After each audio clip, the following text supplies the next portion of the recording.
Praise the lord. Hallelujah, hallelujah. Bible గ్రంథంలోంచి కీర్తనల గ్రంథం 91వ కీర్తన 14వ వచనం కానుంచి చదువుకుందాం. అతడు నన్ను ప్రేమించుచున్నాడు కనుక నేను అతనిని తప్పించెదను. అతడు నా నామమును ఎరిగినవాడు కనుక నేను అతని ఘనపరిచెదను. అతడు నాకు మొరపెట్టగా నేను అతనికి ఉత్తరం ఇచ్చెదను. శ్రమలో నేను అతనికి తోడై ఉండేదను. అతని విడిపించి అతని గొప్ప చేసేదను. దీర్ఘాయు చేత అతనిని తృప్తిపరచెదను. నా రక్షణ అతనికి చూపించెదను. చాలండి, చిన్న మాట ప్రార్థన చేసుకుందాం. ప్రతి ఒక్కరు కళ్ళు మూసుకున్నట్లయితే ప్రార్థనాపూర్వకంగా సిద్ధపడదాం. మహాపరిశుద్ధుడా, ప్రేమగల తండ్రి, నీకు వందనాలు, స్తోత్రాలు చెల్లిస్తున్నాం దేవా. ఈ శ్రేష్టమైన సమయాన నీ మాటలు వినడానికి ఆశతో వచ్చాను దేవా. నన్ను జ్ఞాపకము చేసుకోయ్యా. ఈ స్థలమందు నువ్వు నిలబడు, నీ స్వరమును మాకు వినిపించండి. పరిశుద్ధ ఆత్మదేవుడా, వాక్యాన్ని అడ్డగిస్తున్న ప్రతి విధమైన చీకటి శక్తులను, దుష్టుడి యొక్క కార్యంలో మీరు లయము చేయమని కోరుకున్నాం. నీ స్వరమును మాకు వినిపించండి. ఆత్మదేవుడా, నీకు స్తోత్రాలు, కృతజ్ఞతలు చెల్లిస్తున్నాం. మీరు మాతో మాట్లాడి మమ్మల్ని ధైర్యపరచమని, బలపరచమని కోరుకుంటూ నీ స్వరమును మాకు వినిపించమని కోరుకుంటూ యేసు నామములో అడుగుచున్నాము తండ్రి, ఆమేన్. నా దేవుని ప్రియులరా, ఈ 91వ కీర్తన గనక మనం మొదటి నుంచి కనుక చూస్తే దేవుడు ఎన్నో వాగ్దానాలు చేశాడట. Praise the Lord. ఎన్నో వాగ్దానాలు. ఏమంటాడు ఆయన? మహోన్నతుని చాటున నివసించువాడు సర్వశక్తి నీడను విశ్రమించును. ఆయనే నాకు ఆశ్రయము, నా కోట, నేను నమ్ముకొను నా దేవుడని నేను యెహోవాను గూర్చి చెప్పుచున్నాను. వేటగాని ఉరిలో నుండి ఆయన నన్ను విడిపించును. నాశనకరమైన తెగులు రాకుండా నన్ను రక్షించును. ఆయన తన రెక్కలతో నిన్ను కప్పును. ఆయన రెక్కల క్రింద నీకు ఆశ్రయము కలుగును. తర్వాత ఆయన సత్యము కేడెమును డాలునై ఉన్నది. రాత్రివేళ కలుగు భయముకైనను, పగటివేళ ఎగురు బాణమునకైనను, చీకటిలో సంచరించు తెగులునకైనను, మధ్యాహ్నమందు పాడు చేయి రోగమునకైనను నీవు భయపడకుందువు. ఇలాగా ఎన్నో వాగ్దానాలు. అయితే మొట్టమొదటిగా ఏమంటాడంటే, మహోన్నతుని చాటున నివసించువాడు సర్వశక్తుని నీడను విశ్రమించును. అంటే ఇక్కడ ఒక మాటతో అర్థమవుతుంది ఏంటంటే, నీవు ఆశ్రయముగా చేసుకోవలసింది ఎవరిని? దేవుని. నువ్వు ఎవరి నీడను విశ్రమించాలి? ఎవరి ఆశ్రయాన్ని నువ్వు కోరుకోవాలంటే దేవుణ్ణి. దేవుణ్ణి ఎవరైతే ఆశ్రయిస్తాడో వాడికి దేవుడిచ్చే వాగ్దానాలు చాలా ఉన్నాయి. నీ పక్కన ఎంతమంది?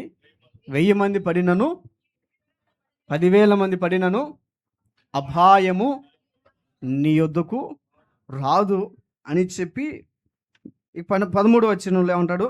నీవు సింహములను, నాగపాములను, కొదమ సింహములను, భుజంగములను అనగద్రొక్కెదవు. అంటే దీనికి కారణం ఏంటిదంటే, మొట్టమొదటిగా ఎవరిని ఆశ్రయించాలి? దేవుణ్ణి.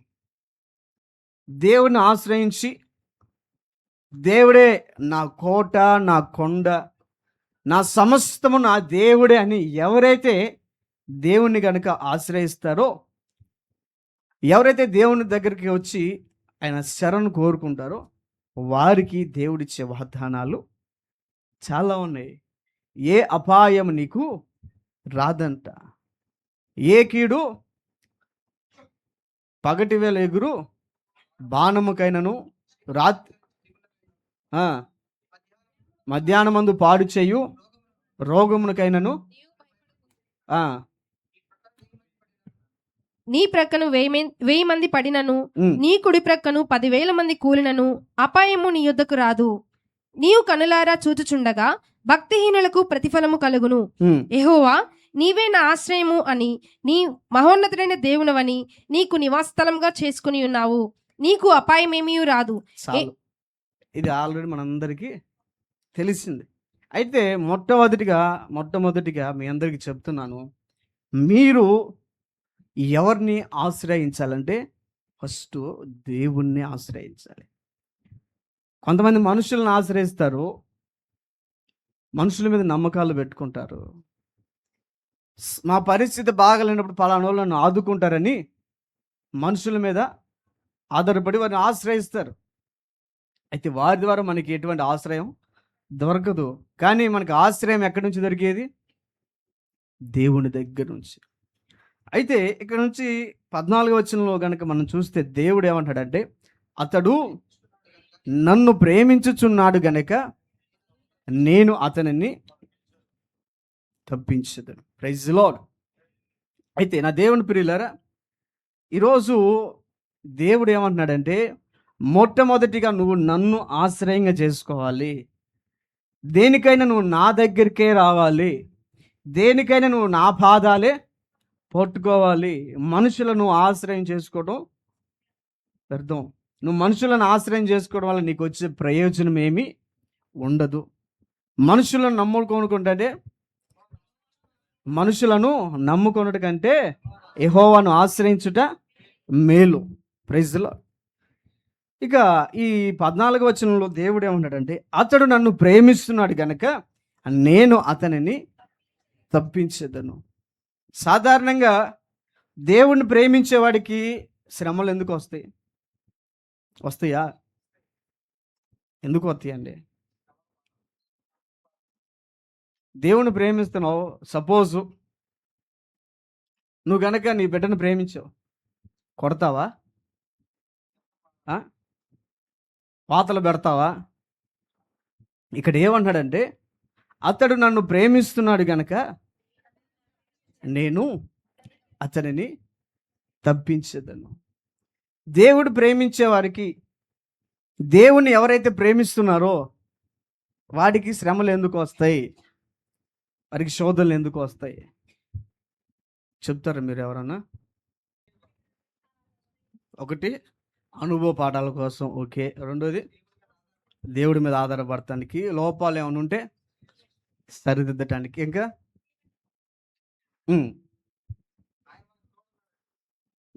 దేవుడు తోడై ఉంటే ఎందుకు కొడతాడు? సరే, చాలా కారణాలు ఉన్నాయి. సరే, మిమ్మల్ని అందరూ ఇప్పుడు ఒక మాట అడుగుతున్నా, ఇప్పుడు మీకు శ్రమలు కావాలా వద్దా? నిజంగా చెప్పండి. ఇది హృదయం లోపల నుంచి రావట్లా. శ్రమలు కావాలా వద్దా? మరి శ్రమలు ఎక్కువైతే దేవుడికి దూరం అవుతారా, దగ్గర అవుతారా? అవుతున్నారా? నిజంగా చెప్పండి. శోధన లేకపోతే రోజుకి ఎప్పుడు ఒక్కసారి గుర్తున్నప్పుడు ప్రార్థన చేస్తాం, అవునా? అదే ఒక చిన్న శోధన వచ్చిందనుకో, గుర్తున్నప్పుడల్లా దేవుణ్ణి తలుచుకుంటాం. ఇప్పుడేమో ఖాళీ దొరికినప్పుడల్లా ఫోన్ తీయటం, ఇన్స్టా ఓపెన్ చేయటం, ఫేస్బుక్ ఓపెన్ చేయటం, వాట్సాప్లో ఎవరు స్టేటస్ పెట్టారో, ఎవరు మనకేమో మెసేజ్ పెట్టారో అవి పెట్టుకొని చూస్తాం. పరిస్థితులన్నీ బాగున్నాయి కాబట్టి నీకు కానీ, నీ భర్తకు కానీ, నీ పిల్లకి కానీ ఏదన్నా శోధన వచ్చిందనుకో, డాక్టర్లు కూడా చేతులు ఎత్తేసారు అనుకో, ఏం చేస్తావు? దేవుడి మీదే. అరే, నీకు సమయం ఖాళీ ఉంది, 10 నిమిషాలు ఫోన్ నొక్కోవచ్చు కదా. ఒకప్పుడు గంటల తడబడి రీల్స్ మీద రీల్స్ చూసావు, వాట్సాప్లో వచ్చిన స్టేటస్లు మొత్తం చూసావు. ఇప్పుడు నీ పరిస్థితి బాగాలేదు, నువ్వు కొద్ది శోధనలో ఉన్నావు, నీకు కానీ నీ బిడ్డలకు కానీ బాగాలేదు, కొద్దిగా ఎక్కువసేపు ఫోన్ పట్టుకోవచ్చు కదా. ఇంకా పట్టుకుంటావా? మనసు రాదు. ఎందుకంటే నేను బాగాల ఒకటి, లేకపోతే నీ పిల్లలు కానీ, నీ జీవిత భాగస్వామి కానీ, ఎవరో ఒకళ్ళు, నువ్వంటూ ఒక శోధనలో ఉన్నప్పుడు, నువ్వంటూ ఒక పరీక్షలో ఉన్నప్పుడు నీ మనసు ఏంటంటే 24 గంటలు దేవునికి దగ్గర అవుదాం. వీటన్నిటి నుంచి విడిపించేవాడు మనుషుడు కాదు. ఈ అనుభవం ఎంతమందికి ఉందండి? శ్రమలు ఎక్కువైనప్పుడు దేవునితో ఎక్కువగా సహవాసం చేసేవాళ్ళు ఎంతమంది ఉన్నారు? శ్రమలు లేనప్పుడు కూడా ఇంతే ఉంటున్నావా? ఉం? నిజంగా చెప్పండి. ఎప్పుడు దేవుని సన్నిధికి దగ్గర అవుతాం? ఉం? శ్రమలో ఏదైనా మనకంటూ ఒక ఇబ్బంది, మనం తాలుకోలేని సమస్య ఏదైనా మనకంటూ వస్తే అప్పుడు ఏం చేస్తా, ఇక దేవుడు తప్ప మాకు వేరొకటి లేదు, వేరొకటి లేదు. అంతే. దేవుడు ఏమంటాడంటే, ఈరోజు పలానా వ్యక్తి నన్ను ప్రేమిస్తున్నాడు, లేకపోతే నువ్వు కానీ నేను కానీ దేవుని ప్రేమించామనుకో, దేవుడు ఏం చేస్తాడంట? దేని నుంచి? ఏ శ్రమ నుంచైనా దేవుడు తప్పిస్తాడు. ఏ కీడు నుంచైనా. ఏ కీడు ఏమంటున్నాడు? ఏ తెగులు నీ గుడారము సమీపించదు, సమీపించని. అయితే మొట్టమొదటిగా నా దేవుని ప్రియులరా, నువ్వు కానీ నేను కానీ చేయాల్సిందంటే దేవుణ్ణి ప్రేమించే వారిగా ఉండాలి. ప్రేమించే వారిగా ఉండాలంటే ఒకవేళ ఉన్నామనుకో, దేవుడు ఏం చేస్తాడంట? ఇప్పుడే కదా చదువుకుంది, అతడు నన్ను ప్రేమించుచున్నాడు గనుక నేను అతనిని ఏదైనా. నువ్వు ఒకటి చేస్తున్నావు, నేను నా దేవుణ్ణి ప్రేమిస్తున్నా, నాకు ఆయన తప్ప వేరెవ్వరు లేరు, నాకు దేవుడే అని దేవుడి మీద ఆధారపడి దేవుని పాదాలు విడవకుండా ఉండవు కదా. అయితే దేవుడు ఏమంటున్నాడు తెలుసా? నీకొచ్చిన ప్రతి శ్రమల్లో నుంచి, ప్రతి శోధన నుంచి నేను నిన్ను తప్పిస్తా. కారణం, నువ్వు నన్ను ప్రేమిస్తున్నావు కాబట్టి. నువ్వు నన్ను ప్రేమిస్తున్నావు కాబట్టే నీకు ఏదొచ్చినా, ఏ కీడొచ్చినా, ఏ శ్రమ వచ్చినా వాటన్నిటి నుంచి నేను తప్పిస్తా. ఒకవేళ అది నీకు ఇప్పుడు ఇబ్బందికరంగా ఉండొచ్చు, ఒకవేళ ఆ శ్రమ కానీ, ఆ పరీక్ష కానీ, ఆ శోధన కానీ నీకు ఇబ్బందికరంగా, అవమానకరంగా ఉండొచ్చు. అయితే నువ్వు బాధపడ్డా నువ్వేమనుకుంటావు అంటే, దీనిలోంచి ఒకవేళ నేను తేలుకోలేనేమో,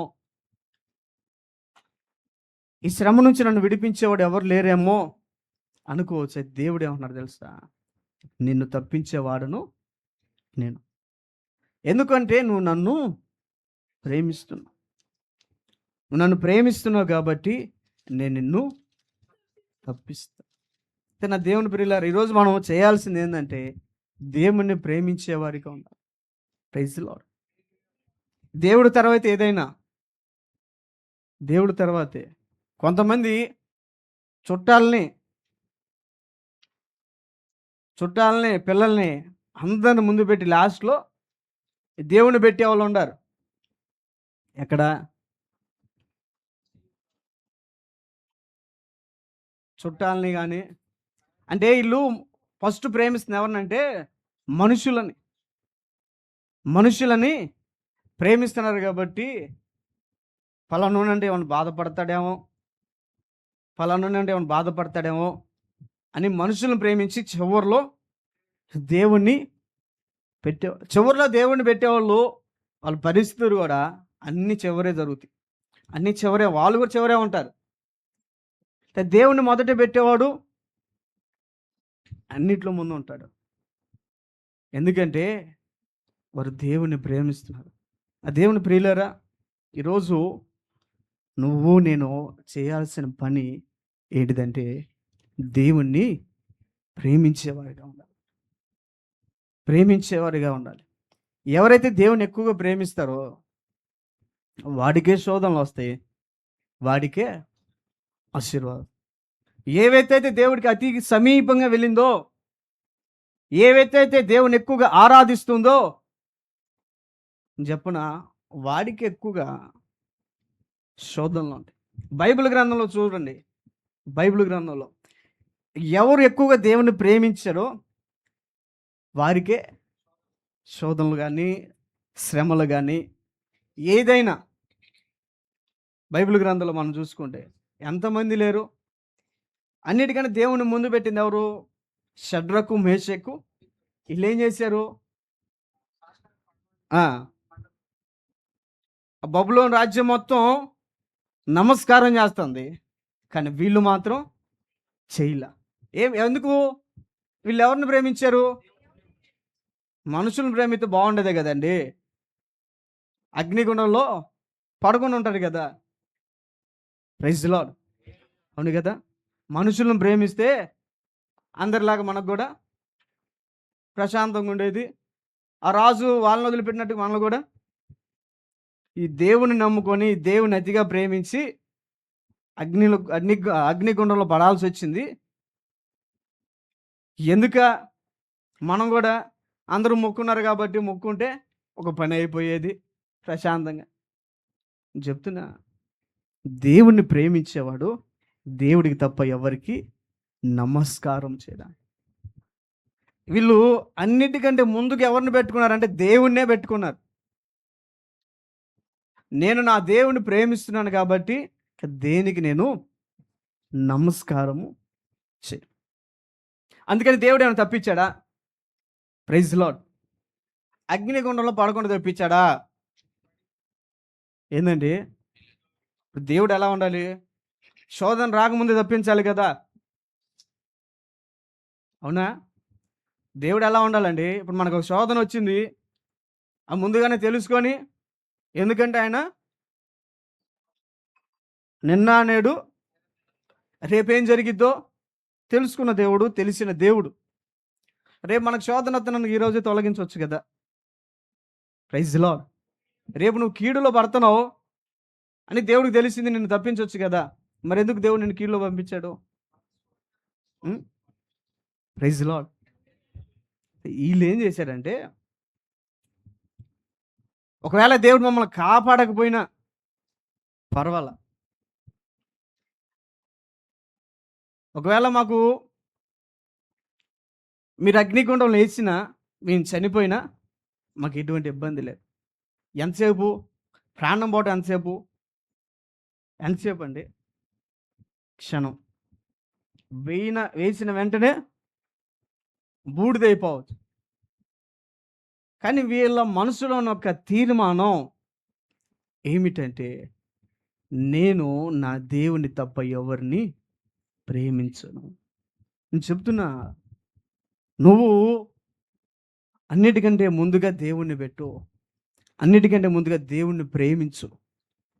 ఎవరైతే దేవుని ఎక్కువగా ప్రేమిస్తారో, ఎవరైతే ఎక్కువగా దేవుని పాదాలు పొందుకుంటారో, ఎవరైతే దేవుడికి సమీపంగా వెళ్తారో వాడికి ఏ కీడు రాకుండా అయినా. కారణం, ఆమె నన్ను ప్రేమిస్తుంది కనుక నేను ఆమెనే తప్పిస్తాను. వాడు నన్ను ప్రేమిస్తున్నాడు కనుక నేను కాపాడుతా. అగ్నిగుండం లేచిన తర్వాత వాళ్ళకి ఏమన్నా అయిందా?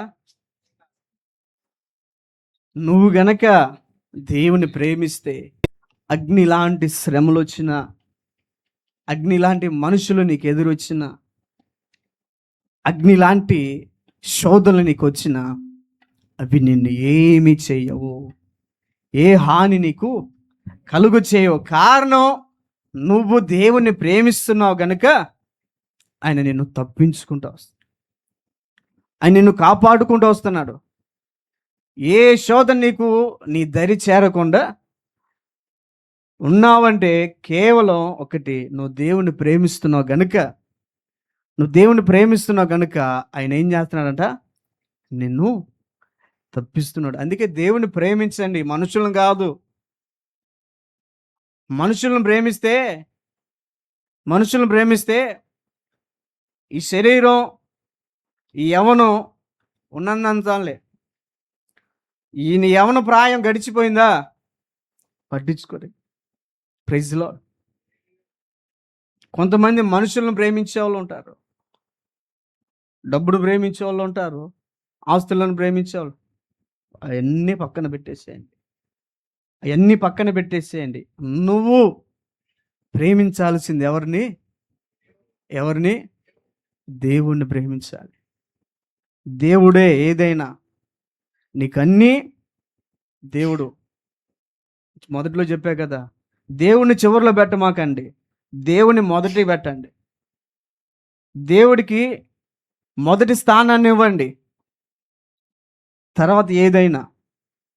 నువ్వన్నిటికీ మనుషులు కానీ ఇక ఎవరైనా పెట్టినా చెప్తున్నా, నీకు ఏ శోధన వచ్చిందో ఆ శోధనలో నువ్వు పడిపోతావు, ఆ కీడులో నువ్వు పడిపోతావు. ఒకవేళ నువ్వు దేవుణ్ణి ప్రేమించావనుకో, ఎంత కీడైనా రాని, ఎంత ప్రమాదమైనా రాని, ఆయన ఏమంటున్నాడు? అది ఎవరు చెప్పిన మాట? ఒకసారి చదువుతారా? అతడు నన్ను ప్రేమించుచున్నాడు గనుక నేను అతని తప్పించేదను. నువ్వు గనక దేవుణ్ణి ప్రేమిస్తే నీకొచ్చే ప్రతి కీడు, ప్రతి శోధన, ప్రతి సమస్య, ప్రతి ఇరుకు ఇబ్బందుల నుంచి ప్రభువే తప్పిస్తాడు. ఇన్ని దేవుణ్ణి ప్రేమించినా కూడా నాకు ఎందుకు వస్తున్నాయి అని అంటే డౌట్ పడాల్సిందే. ఎందుకంటే నువ్వు దేవుని సరిగ్గా ప్రేమించట్లేదని. దేవుని ప్రేమిస్తే ఒకవేళ కీడు వచ్చినా ఆయన తప్పించగల సమర్థుడని నువ్వు నమ్మాలి. మొట్టమొదటి ఏంటిదంటే, దేవుణ్ణి ప్రేమించేవాడికి ప్రతి శోధ నుంచి ప్రభు తప్పిస్తాడు. తర్వాత ఇంకొక మాట ఉంది, అతడు నా నామం ఎరిగినవాడు కనుక నేను అతని ఘనపరచెదను. Praise the lord. ఇంకోటి, దేవుడిని ప్రేమించే వారికి దేవుడు ఘనతనిస్తాడు. Praise the lord. అర్థమవుతుందా? దేవుణ్ణి ప్రేమించేవాడికి, మీరు ఎప్పుడైనా ఘనపరచబడ్డా? ఎవరైనా మిమ్మల్ని, నువ్వు బాగా దేవుని ప్రేమిస్తున్నావు కనుక ఈరోజు నీకు సన్మానం చేయాలని ఎవరైనా చేశారా? ఎక్కడ కూర్చున్న వాళ్ళు ఎవరికైనా, మీరు దేవుని ప్రేమిస్తున్నారు కదా, ప్రేమించట్లేదా? ప్రేమిస్తున్నారు. ఎవరైనా మీకు సన్మానం చేశారా? శాల్వా ఏమైనా కప్పారా? పూలు ఏమైనా చల్లారా? ఏందండి? అయ్యా మాకెప్పుడు జరగాలి అవి మాకెప్పుడు జరగాలంటే చెప్తున్నా, అవి జరగకపోయినా దేవుని నువ్వు ఘనపరుచుకుంటూనే వస్తున్నాడు. పూలేసి దండలేసి సన్మానాలు చాలా అవసరంలా. ఎవరైతే దేవుని ప్రేమిస్తాడో వాడు ఘనపరచబడతాడు, వాడు హెచ్చించబడతాడు. చెప్తున్నా, మొదటిగా నువ్వు దేవుడికి ఇవ్వండి ప్రయారిటీ. ఎవరికి ఇవ్వాలా? దేవునికి ఇచ్చిన వాడికి శోధన నుంచి దేవుడు తప్పిస్తాడు. దేవుని ప్రేమించేవాడు, దేవుడికి ప్రేమించేవాడిని ఏం చేస్తాడంట? ఆయన ఘనపరుస్తాడు. తక్కువగా చేసే దేవుడు కాదు మనోడు.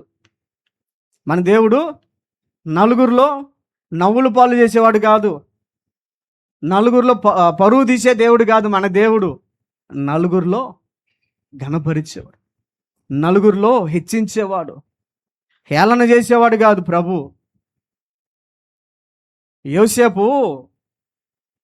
యోసేపు ఐగుప్తు దేశంలో ఉన్నప్పుడు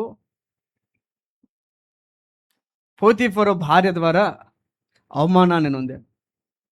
ఇప్పుడు తప్పు చేసి నిందపడితే అది వేరు, తప్పు చేయకుండా నింద అనిపించాడు అనుకో, అది ఆ తప్పు చేయనోడు ఏమనుకుంటాడంటే, నేనేం తప్పు చేయలేదు కదా, నాకెందుకు ఈ శోధన వచ్చింది.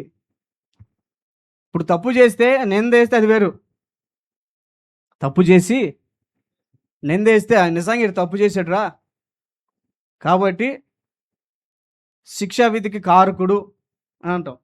తప్పు చేయకుండా నిందేస్తే ఎప్పుడన్నా మనల్ని ఎవరన్నా, మనం ఏం తప్పు చేయకుండా ఏమన్నా మాట అంటే ఎలా ఉండిద్ది? మనం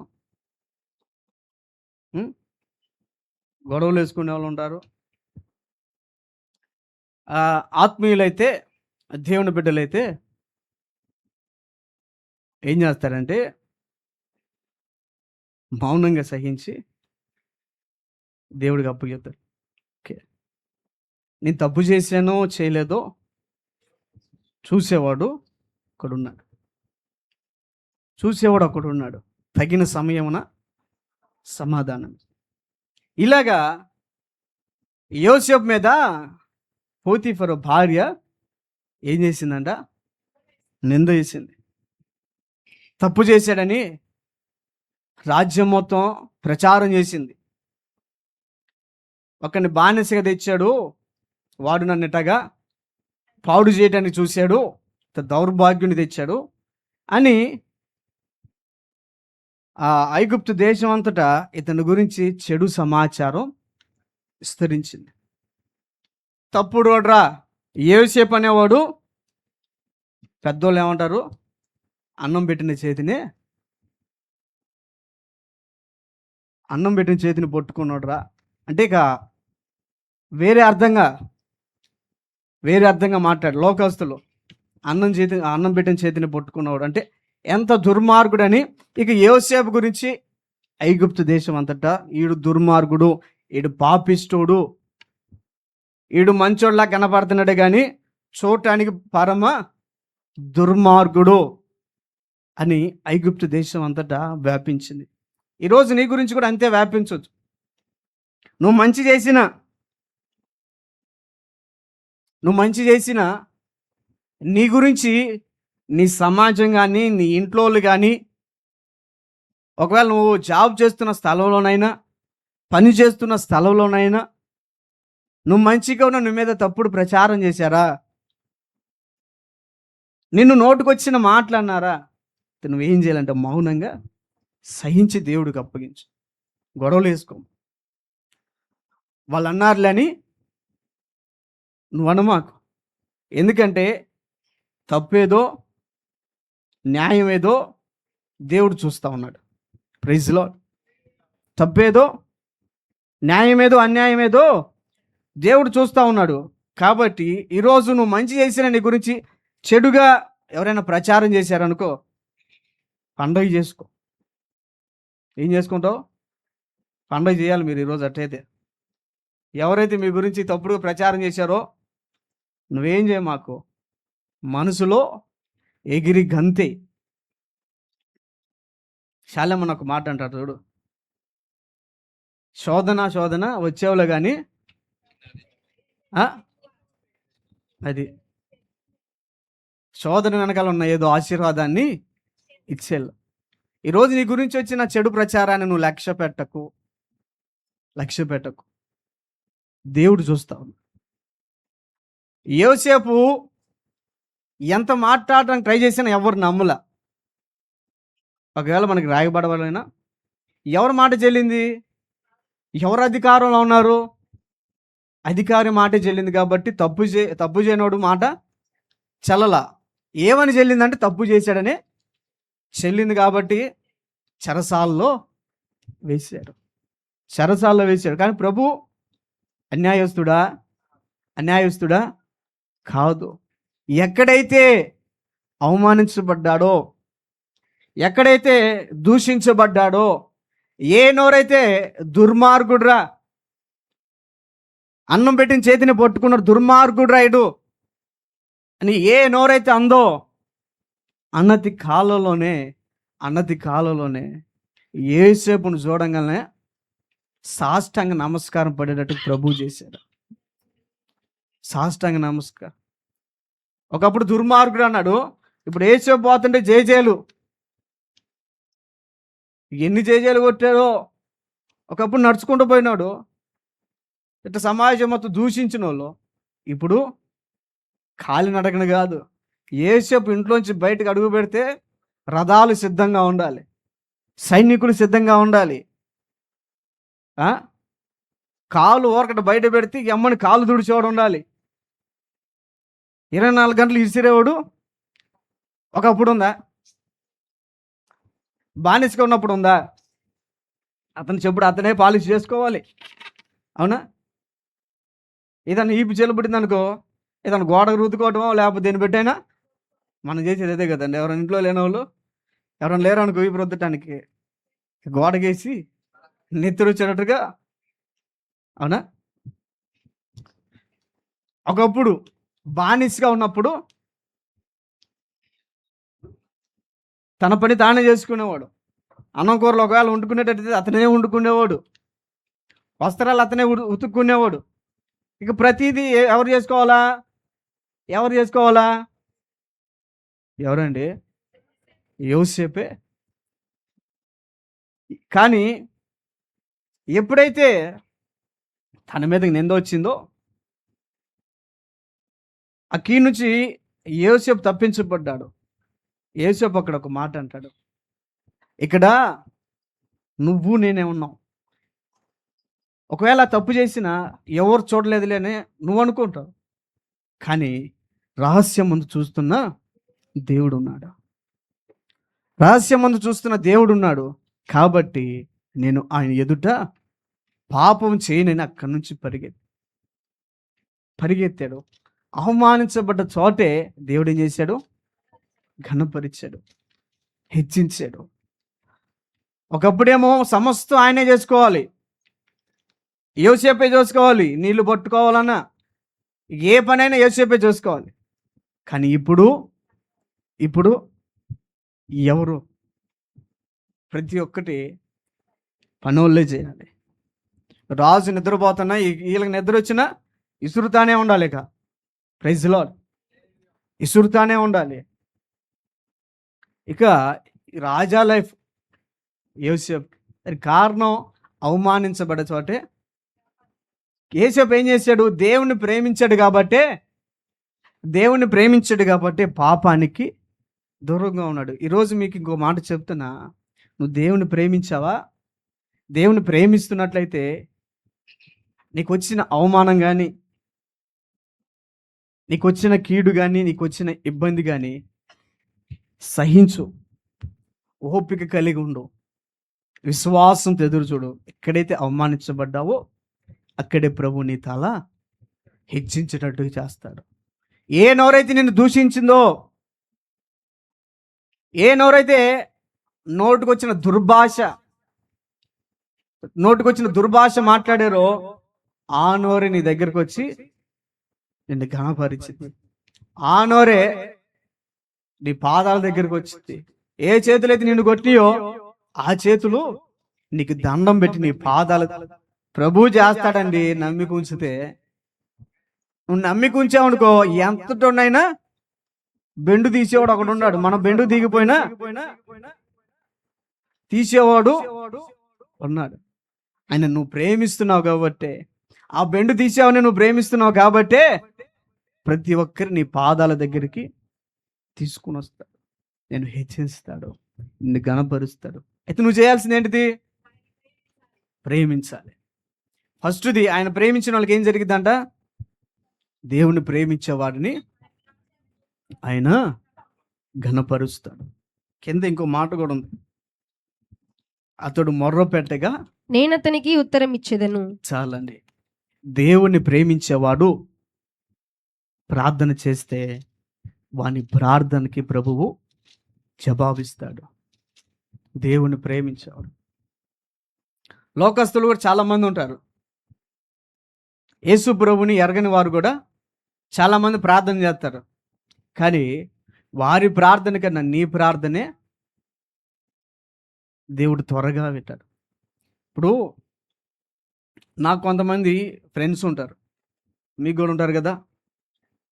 మీ ఫ్రెండ్స్లోనే కొంతమంది బెస్ట్ ఫ్రెండ్స్ ఉంటారా ఉండరా? అసలు ఫ్రెండ్స్ లేనట్టు చూస్తున్నాను నా వైపు. అసలు మేము ఇప్పుడే యోహాన్లాగా అరణ్యం నుంచి వచ్చాం, మాకు ఎవరు లేరు ఉన్నారా లేదా? బెస్ట్ ఫ్రెండ్స్ ఉంటారు. ఆ బెస్ట్ ఫ్రెండ్స్లో కూడా ఒక నమ్మకస్తుడు ఉంటాడు. Praise lord. మామూలు ఫ్రెండ్స్ ఉంటారు. సరే, వాళ్ళు కొంతమంది గ్రేడ్ చేస్తే ఒక 3-4 బెస్ట్ ఫ్రెండ్స్ వస్తారు. ఇక వాళ్ళు కూడా బాగా గ్రేడ్ చేస్తే ఒకడు వస్తాడు. ఇక ఏదైనా మనం వాడికే చెప్పుకుంటాం, ఇంట్లో భార్యకి కూడా చెప్పరు, తల్లిదండ్రులు కూడా ఏదన్నా పని చేయాలని వాడికి చెప్తారు. అందుకే పోలీసులు చూడండి, పలానోడు పోయాడు అనుకో, ముందు పట్టకొచ్చేది ఎవరిని? తల్లిదండ్రులను కూడా కాదు. మీకు అర్థమై ఉండాలి. వాడు ఏదైనా జిలాగు బంద్ చేసాడు అనుకో, ఏదైనా తప్పు చేసాడు అనుకో, వాడు కనపడతలే అనుకో, మొట్టమొదటిగా ఫ్రెండ్స్ని తీసుకొస్తారు. అందరికంటే బెస్ట్ ఫ్రెండ్ని ముందు నిలబెడతారు. ఏమని ముద్దాయిలాగా ఈడికే తెలిసింది. వాళ్ళు ఏమంటారు, సార్ మాతో తక్కువ ఏదని ఈడు వాడికి చెబుతాడు. వీళ్ళే పొద్దున్నే లేచి టీకి పోతారు.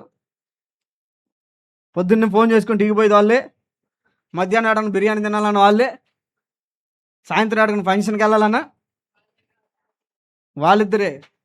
కాబట్టి పలానాడు ఆడకపోయాడు వాడికే తెలిసిద్దని ఇక వాడిని పట్టుకొని వాడు బెండి తీస్తే కానీ లేచిపోయినాడు, పారిపోయినాడు, ఏడకపోయాడు వస్తారు. అవునా? అంటే ఇది మూడవదిగా మనం ఒక ప్రభువు అంటున్నాడు, అతడు నన్ను ప్రేమిస్తున్నాడు కనుక వాని మొర నేను, వాని ప్రార్థన నేను ఆలకిస్తాను. లోకస్తులు చేసే ప్రార్థన కన్నా దేవుని ప్రేమించేవాడి ప్రార్థనే, దేవుడికి ఎవరైతే బెస్ట్ ఫ్రెండ్గా ఉంటాడో వాడి ప్రార్థనే త్వరగా. చెప్పాను కదా ఇంతగా, ఫ్రెండ్స్లో అందరూ ఉంటారు, అందరు రకరకాల మాటలు చెప్తాడు. కానీ బెస్ట్ ఫ్రెండ్ ఏ మాట చెప్తే వాడు అదే. అయ్యా వాడు ఫ్రెండ్ చెప్పిన మాట తప్ప ఎవరి మాట, తల్లిదండ్రులుగా మా మాట కూడా ఉన్నాడు. వాడు గీసిన గీతలోనే. అంటే బెస్ట్ ఫ్రెండ్కి ఎంత సమీపంగా వాడి మాట ఎంతగా వాడు వింటాడో, వాడు ఏ చెప్పినా చేస్తాడో, మీరు కూడా ఎలా ఉండాలి తెలుసా?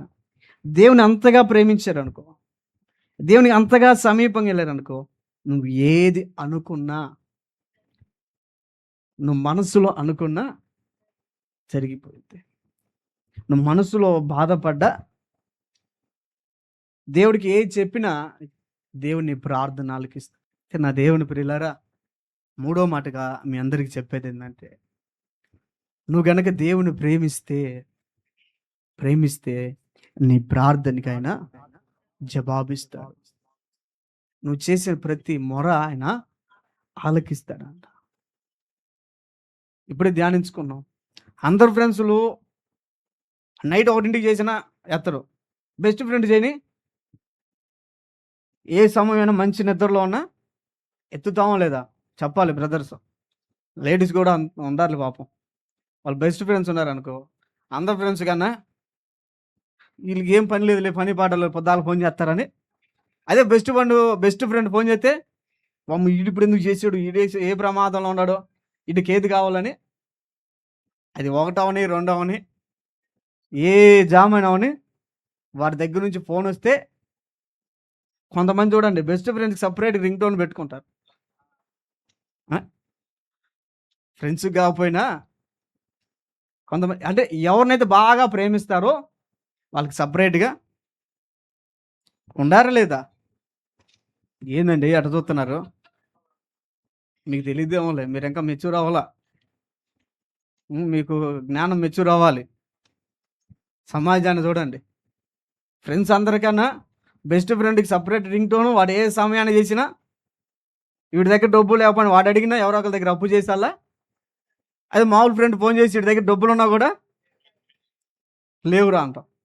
కారణం, ఎవరు ఎక్కువగా ఆ వ్యక్తిని ప్రేమిస్తారో, ఎవరు ఎక్కువగా మనల్ని ప్రేమిస్తారో వాళ్ళ మీదకి మన ధ్యాస కానీ, మన దృష్టి కానీ, మన మనసు కానీ వెళ్ళిద్దా వెళ్ళదా? వెళ్ళిద్ది. మూడోదిగా మీ అందరికీ చెప్పేది ఏంటంటే, నువ్వు దేవుణ్ణి ప్రేమించు, నీ ప్రతి ప్రార్థన ఆయన ఆలకించి నీకు జవాబు ఇవ్వటానికి సిద్ధంగా ఉన్నా. 3 మాటలు చెప్పా. ఏమేంటి అవి? క్యూ పద్ధతిలో రండి. ఏం చేయాలి? క్యూ పద్ధతి అంటే అందరికి ఒక్కసారిగా చెప్ప. మొదటిది ఏంటిది? రెండవది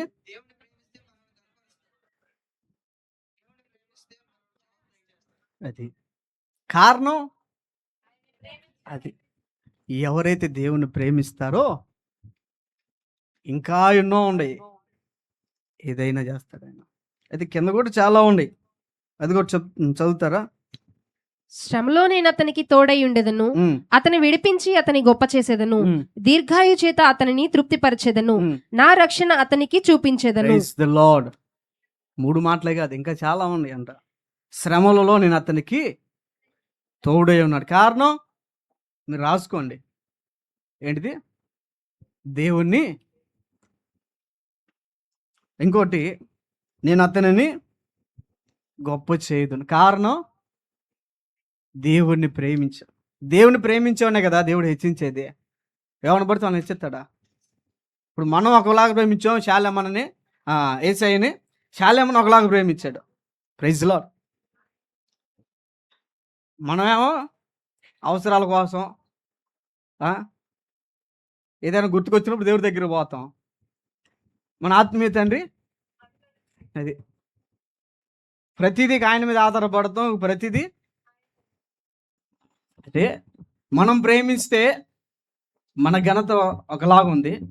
శాలేమన దేవుని ప్రేమించే విధానంలో గనక మనం చూస్తే దేవుడు అన్నకిచ్చిన ఘనత కూడా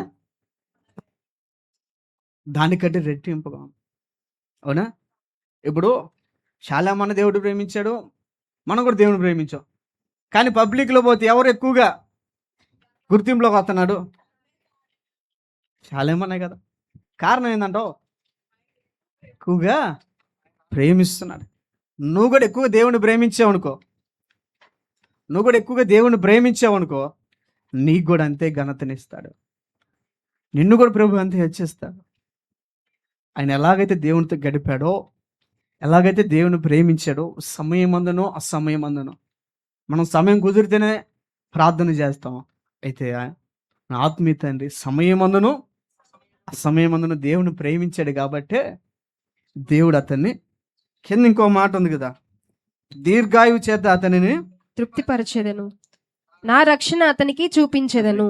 దీర్ఘాయువు చేత నేను తృప్తి. కారణం నువ్వు నన్ను ప్రేమిస్తున్నావు గనక నీకు నేను దీర్ఘాయునిస్తాను, నీకు క్షేమాన్ని ఇస్తాను, నీకు భద్రతనిస్తాను, చివరిగా నీకు రక్షణను కలుగు, నీకు ప్రాకారం ఏర్పాటు చేస్తా, నీకు క్షేమాన్ని, నీకు నీ కుటుంబానికి ప్రాకారం. యోబుకేసిన కంచెను దేవుడు మనకే వేస్తాడు. కారణం మనం ఏం చేయాలి? ఏంది? దేవుని ప్రేమించాలి. మరి ఈ రోజు నుంచి ఎవరిని ప్రేమిస్తారు? దేవుణ్ణా, భర్తనా, భార్యనా, పిల్లలనా? ఎవరిని ప్రేమిస్తారండి? నా ముందే అందరూ బాగా దేవుడు దేవుడు అంటారు, ఇంటికి పోయేసరికి ఈ దేవుడు అనేది చివరిలో పోయింది, చివరిలో అనుకున్నదే ముందుకు వచ్చింది. ఏదైనా దేవుని సన్నిధిలో ఉన్నాం కాబట్టి అన్నా, దేవుడేనన్నా, దేవుడు తప్ప మాకు ఏది లేదన్నా. అందుకైతే పిల్లలైనా పక్కన పెడతా, అందుకైతే ఎవరినైనా దేవుడి విషయంలో ఎవరైనా నన్ను ఇబ్బంది పెడితే పక్కన పెడతానన్న. కానీ మొదటిగా దేవుడు అన్నా, ఎడా దేవుని సన్నిధిలో ఉన్నప్పుడు ఇంటికి పోగానే ఏదేమని అన్నా పిల్లల తర్వాతేనన్నా. Praise lord. ఏది ఏమైనా పిల్లల తర్వాతే. మరి పొద్దున్న చర్చిలో దేవుడు అన్నావు అంటే నలుగురు ఉంటారు కదా చుట్టుపక్కల, వాళ్ళ ముందు చెప్పబోదు, పరువు పోయింది కదన్నా. నీకు నిజంగా చెబుతున్నా, పిల్లలు, కుటుంబం తర్వాత చివరిలో దేవుడు తర్వాత. ఫస్ట్ మాత్రం నేను, నా భార్య, నా పిల్లలు, ఆ తల్లిదండ్రులు. ఎవరిని ముందు పెట్టాలి? ఎవరిని? దేవుణ్ణి ముందు పెట్టేవాళ్ళేమో ఈరోజు ప్రార్థనకు వచ్చారు, దేవుని వెనకాల పెట్టేవాళ్ళేమో పాపం కొంతమంది ఆరోగ్య పరిస్థితులు బాగాలేకపోయినా రాలేకపోతే అది వేరు, అన్నీ బాగుండి కూడా ఇంటికాడ ఉన్నారనుకో, కారణం దేవుణ్ణి వీళ్ళు ప్రేమించట్లా. వీళ్ళ మొదటి ప్రయారిటీ కుటుంబానికి, పిల్లలకి, బంధుమిత్రులకి వీళ్ళకి ఇస్తున్నారు, దేవుడికి లేదు. దేవుని ప్రియులరా, దేవుని ప్రేమించేవాడికి ఏది కొదువుగా ఉండదంట. ఇదే విషయంలో దేవుడు తక్కువ చేయడండి. ఉన్న పూరు గుడిసెలోనైనా సమృద్ధినిస్తాడు. ఉన్న రేకులింట్లోనైనా చల్లగా ఉండేటట్టుగా. ఇప్పుడు రేకుల ఇళ్ళలో ఏసీలు పెట్టుకుంటలా, డాబాలకైనా ఏసీ, రేకుల ఇళ్ళకి పెట్టుకోవట్లా. దేవుడు కృప చూపితే పూరు గుడిసెలు పెట్టుకునే వాళ్ళు కూడా ఉన్నారు ఏసీలో. పూరు గుడిసె మాకు చల్లగా అనిపించట్లేదు కాబట్టి మేము ఏసీ పెట్టుకోవాలి. దేవుని ప్రేమించండి అండి, దేవుడు ఏదైనా చేస్తాడు. మనుషుల తర్వాత అంటే అట్లాగని కుటుంబ సభ్యులు ప్రేమించకూడదని ప్రేమించు, వాళ్ళని కూడా ప్రేమించు, వాళ్ళని దేశించు, మాకు వాళ్ళని పక్కన పెట్ట, మాకు ముందు దేవుడికి అండి మొదటి ప్రయారిటీ, దేవుడికి. తర్వాత ఏదైనా, తర్వాత ఎవరైనా. నా దేవుని ప్రియులారా, 3 మాటలు, 3 కాదు మీరు ఇవి కూడా యాడ్ చేసుకోవచ్చు. 7 వచ్చినాయి. మీరు కరెక్ట్గా రాసుకుంటే 7 వస్తాయి. 1, శోధన నుంచి తప్పిస్తాడు. 2వది ఘనపరుస్తాడు. 3వది ప్రార్థనకి జవాబిస్తాడు. మనకి శ్రమలలో తోడై ఉంటాడు. 5వది హెచ్చిస్తాడు. నేను అక్కడే ఉంచడేక. నువ్వు గనక దేవుని ప్రేమించావు అనుకో, అందనానికి ఎత్తుతాడు. ఎవరు చెక్కనంత స్థాయిలోకి దేవుడు నిన్ను చేస్తాడు. ఇంకోటి, దీర్ఘాయు చేత తృప్తిపరుస్తాడు. నీకు ప్రాకారం కూడా. వీటన్నిటి కారణం ఒకటే. ఏంటిది? ప్రేమిస్తారు. ఈ రోజు నుంచి అయినా ప్రేమిస్తారా? లేకపోతే నా ముందు ఇప్పుడు తల్లో పిండికి పోయిన తర్వాత ఏదేమైనా కుటుంబ సభ్యులని అన్న తర్వాత దేవుడు అంటారా? చెప్పండి. దేవుణ్ణి ప్రేమించండి. దేవుని ప్రేమించినోడికి ఎన్నో ఆశీర్వాదాలు ఉన్నాయి, ఎన్నో మేలులు ప్రభు దాచి ఉంచారు. కనుక నా దేవుని ప్రియులారా, మీరు దేవుణ్ణి ప్రేమించండి, దేవుడితో సహవాసం చేయండి. నువ్వు ఏది అడిగినా నీ మొర ఆయన ఆలకిస్తాడు. నీ ప్రార్థన వ్యర్థంగా పోదు. ఎందుకంటే నువ్వు దేవుడికి బెస్ట్ ఫ్రెండ్ లాగా ఉండవు. ఎవరికి? మనుషులకు కాదు, దేవుడికి బెస్ట్ ఫ్రెండ్ లాగా ఉండవు. కనుక నీ ప్రార్థనకి ఆయన జవాబిస్తాడు. నువ్వు ఏది అనుకున్నా ఆయన నీకు నెరవేర్చే దేవుడు, సమాధానాన్ని ఇచ్చే దేవుడు. నువ్వు ఇప్పుడు దేవుడిని ప్రేమించు చెప్తున్నా. నేను చెప్పిన మాట కనుక నువ్వు ఫాలో అయ్యి ఈ ప్రకారంగా నువ్వు చేయి. ఇప్పుడు చెప్పిన 7 మాటలు నీ జీవితంలో జరగకపోతే నన్ను అడుగు. Praise Lord. ఒక్క తీర్మానం మీద ఉండు. నేను నా దేవుణ్ణి ప్రేమించాలని ఒక తీర్మానం మీద నువ్వు ఉండు. ఈ 7 విషయాలు ప్రభు, 7 కాదు 70 అయినా చేస్తాడు, 700 అయినా చేస్తాడు, 7,000 మేలులైనా నువ్వేం చేయాలి? దేవుని ప్రేమించాలి. దేవుడికి మొదటి స్థానం ఇవ్వండి. నిన్ను ఘనపరుస్తాడు, నిన్ను హెచ్చిస్తాడు. కనుక నా దేవుని ప్రియులారా, ఒక్క మాట మీ మనసులో పెట్టుకో. నా దేవుని కనుక నేను ప్రేమిస్తే దేవుడు నాకు ఏమేమి మేలులు చేస్తాడో ఈరోజు దేవుడు మనతో మాట్లాడాడు. కీ నుంచి తప్పించగలడు. ఇంకోటి, ఘనపరిచే దేవుడు, ప్రార్థనకి జవాబిచ్చే దేవుడు, తోడై ఉండే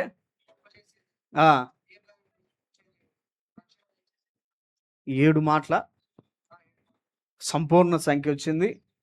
కనుక మీరు కనుక దేవుణ్ణి ప్రేమించినట్లయితే 7 విషయాలు ప్రభు మీకు తోడై ఉండి అనేక మందికి మిమ్మల్ని ఆశీర్వాదకరంగా మార్చుండు గాక. ఆమేన్.